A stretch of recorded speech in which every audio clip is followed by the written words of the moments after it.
President-elect Donald Trump has nominated the veteran prosecutor Pam Bondi as his new Attorney General after his previous nominee, former Congressman Matt Gaetz, withdrew himself from consideration for the role.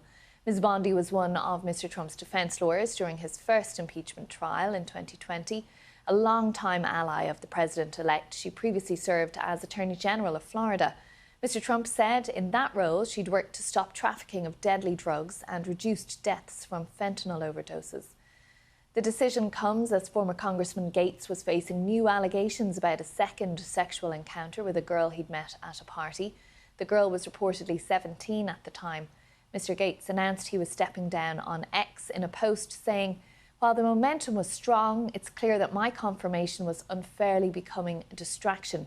There's no time to waste on a needlessly protracted Washington scuffle.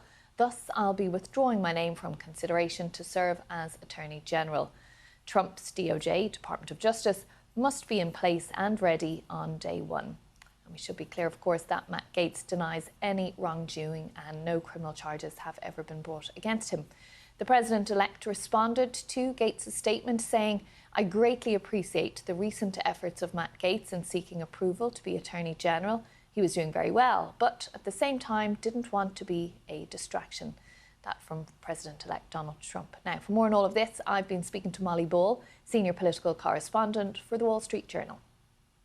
There's been a lot of pressure on Matt Gaetz and on the senators responsible for his confirmation ultimately for days now, for weeks since he was nominated. But do we know ultimately what led to him stepping down today of all days?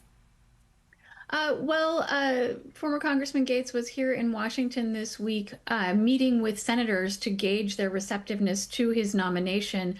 The senators quite concerned by the still unpublished ethics report detailing the allegations against Matt Gaetz, and he concluded that the votes weren't there for him to be confirmed. And as he said in his message, that he did not want to be a distraction. You know, President-elect Trump has nominated a number of unorthodox, you might say, quite controversial nominees, and there is a feeling that while he could have sort of brazened through the hearings and tried to defend himself, it would have been quite a spectacle. It had the potential to be quite time-consuming, and as he said in his message, it certainly would have prevented President-elect Trump from being ready to go on day one with a functioning Department of Justice with an Attorney General installed. Is Pam Bondi's nomination surprising, or would that have been expected? Was she in the general running?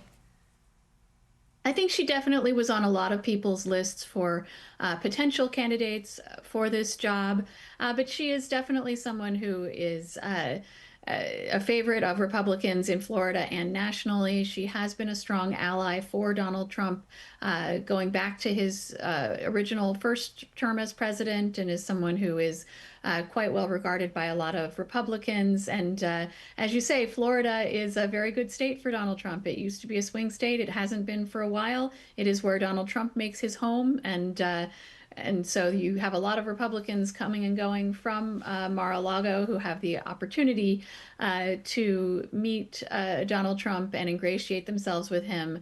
And so Pam Bondi is certainly someone who has been regarded as a stalwart conservative ally of President-elect Trump.